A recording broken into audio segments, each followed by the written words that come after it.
Rampage is the latest film to be made based off of a video game property. This one is directed by Brad Peyton, the great director behind Cats and Dogs 2, Journey 2, San Andreas, and a personal favorite of mine, Incarnate. Oh, such grace, such beauty. Watch my review for it on this channel. And in this film, 3 scientific gases fall from a space station. They land in 3 different areas, and one of these gases lands in a pin where a white albino named George is being held. And this George ape is actually pretty friendly. He gets along with Davis Okoye, who is a primatologist played by Dwayne Johnson. They tell jokes to each other. They have a really good friendly bond. But when he starts to rampage out, he starts to get more monstrous. Dwayne Johnson now has to team up with Naomi Harris to find out how to stop this from happening to his friend. But while this is going on, you also have 2 other animals, wolf named Ralph and an alligator named Lizzie. And these animals are all going to wreck the city if Dwayne Johnson doesn't save the day. This movie looked dumb just from the get-go. It was based off of a video game that's plot is humans turn into giant monsters and destroy the city. Now, as a goofy, over-the-top action movie, that actually seems really interesting to me. Like, I'd love to see how they would pull that off. Humans turning into giant monsters. Like, that's a perfect B-movie kind of premise. But I guess Brad Peyton thought that was too ridiculous, so he made a movie equally as ridiculous and nonsensical. Like, there's no need to just hint at it. This movie's dumb. It's a really stupid movie, but what did you expect from the director of San Andreas? Basically, if you like San Andreas, you'll probably like this one. Maybe you'll like it even more. I mean, it really just depends on your own personal preference on disaster movies. And this isn't really a disaster movie per se. It only really goes into that territory like the last 30 minutes or so, like the big climax of the film. But there are a few action sequences that happen beforehand, and also just some really unintentionally hilarious moments to start with. Like, the movie opens up, right, and you're on the space station, and I was thinking, like, alright, maybe we got something, like, genuinely good here. Maybe Brad Peyton pulled it off, I don't know, it seems like that's the tone they're setting. As soon as they get to Earth, though, as soon as they introduce Davis Okoye, played by Dwayne Johnson, and you meet his supporting characters that are only gonna be there for, like, another 10 minutes, and then the movie's gonna try to make you forget that they were even around. At that point, I was like, okay, this is getting into exactly what I thought it was going to be, and then the movie just kind of progresses from there with more dumb stuff, some really laughable dialogue. Some of it is meant to be taken as a joke, some of it is meant to be more like badass, more seriously, and it's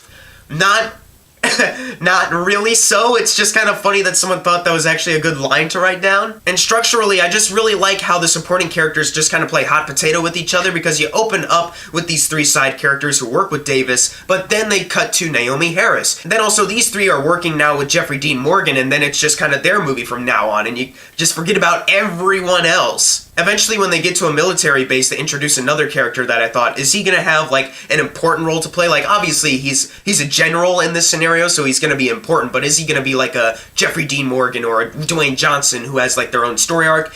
Nope, it's just the 3, no room for any characters. Any of the characters we introduce, we only have time for Jeffrey, Dwayne, and Naomi. But honestly, I'm not really complaining because, number 1, Dwayne Johnson is a charisma machine, mentioned it multiple times, and even as this character, a primatologist, it still works. Like, he still has that Dwayne Johnson charm as usual, so it just works. And he also has a really great bond with George. Like, there's actually surprisingly good chemistry between the 2. That was one thing that kind of shocked me. I was thinking, like, I'm gonna get a lot of, like, people looking at nothing kind of effect, but I wasn't. I felt like Dwayne Johnson was actually looking at a white albino. And the other thing I'm not complaining about is Jeffrey Dean Morgan.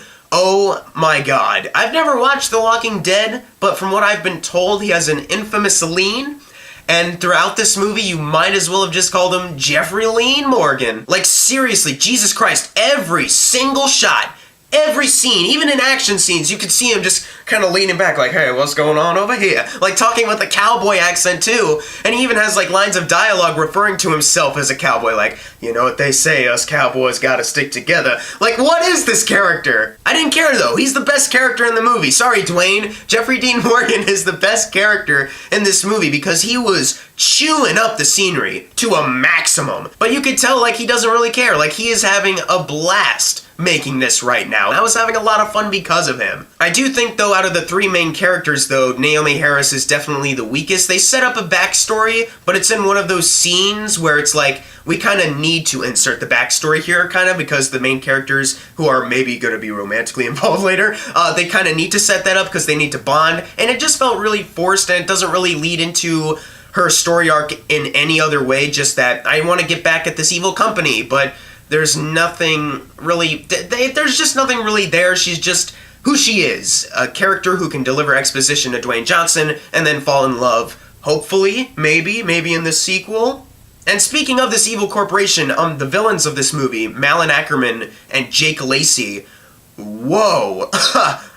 This is one of those moments where the comedy that they're actually going for, that's intended, falls completely flat. Malin Ackerman has direction of be a serious villain, like you're in charge here, and then you have Jake Lacy, who's the nervous wreck the whole time, like, oh, I don't know what we're gonna do now, sis, like that kind of villain, and it's supposed to be played up for laughs. Never got, like, any smiles out of them. Like, I did not care for their characters at all, especially as the over-the-top villains, who are just, we're a part of this evil corporation, and because of this gas, when we mutate these monsters, we're gonna make a ton of money, like, oh, okay. And they don't even try to, like do anything clever with that idea either. Like, it's just, that's just what they are. It's a lazy villain screenwriting. And also, about the villains, in their office of their company, they have an arcade game of Rampage. Like, they have it. They have the Rampage game, and this is so annoying, because it's not like they ever reference in the background, like, we're doing this because we're a big fan of Rampage or something. Like, that would have been somewhat funny, just to see them actually say, like, we're just ripping off something else to make money. But instead, it's just in the background. The Rampage arcade game is in the background, but they never reference it. Yet they have a project where they mutate monsters called Rampage. Like, it's called Project Rampage! And conveniently, when these 3 gas tubes fall out from space, they land near animals that resemble the ones from the arcade game in your office. Are you kidding me? Like, I get having some reference to Rampage, like, it just is an Easter egg, but, like, the actual game in the villain's office? No reference to it at all? Also, Joe Mangani, his character, I was expecting, like, is he gonna be like an evil military guy, like, who wants to oppose Dwayne Johnson at all times? He's pretty much a glorified cameo. I hate to say that, but they show, like, this shot of him, like, walking, his back's to the camera, and then they eventually turn around, and I was thinking, like, okay, they just introduced, like, an antagonist character, right? But then later on, you find out, oh, he really doesn't have that much to do in this movie. Okay, I thought, okay, this is just a small cameo role. He's friends with the director, and they were like, you want a small role for like $500? I was like, alright, sure. So needless to say, I wasn't really a big fan of seeing these villains at all, but then again, I wasn't here for the villains, I was here for the over-the-top Brad Peyton action sequences, and how are they?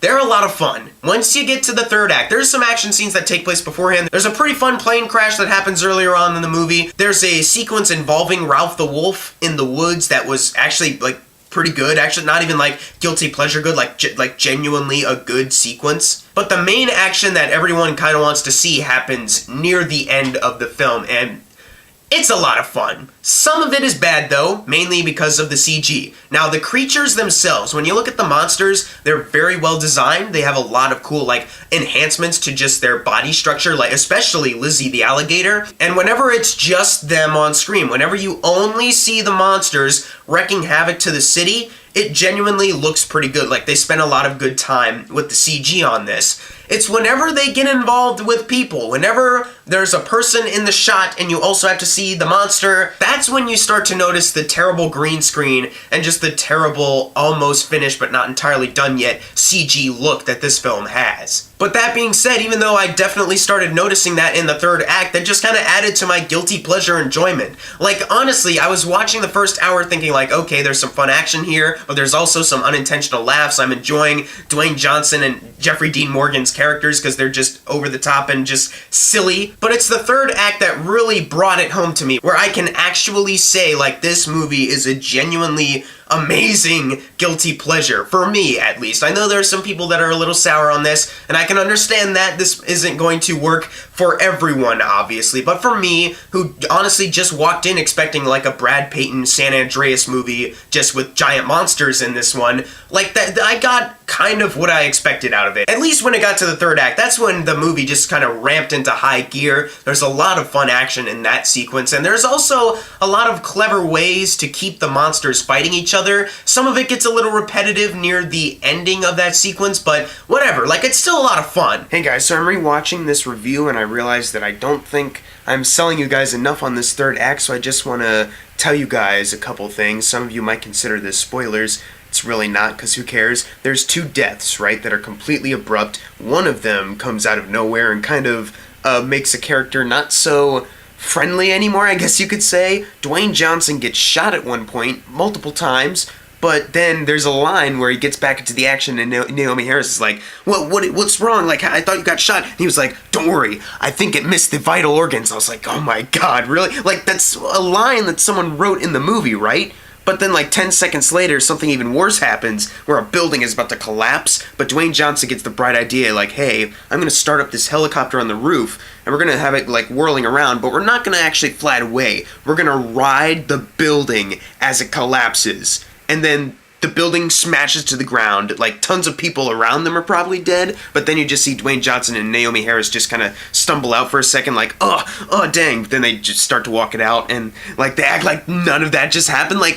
that's the kind of goofy stuff that's going on here in the third act. Like stuff like that is happening in the third act, and I can't recommend it enough. I literally stopped editing just so I could record this part because I didn't believe that I was selling you guys enough on how amazingly guilty pleasure like this third act is. Please, watch this and agree with me. I need someone to agree with. However, even though I did get genuine enjoyment out of this, I do need to be objective here. I do need to say that this film, by definition, is a bad movie. It does have some pretty bad lines, some pretty bad attempts at humor on certain occasions, some pretty awful green screen and some awful CG. Like there are moments where you'll see like dusts of like fire or something like going around the screen, and you can tell that it's not even really blended well with everything else. Like it just looks like if you went on iMovie like I do and put like a dust PNG over, and I can't interact with it at all, but it's there.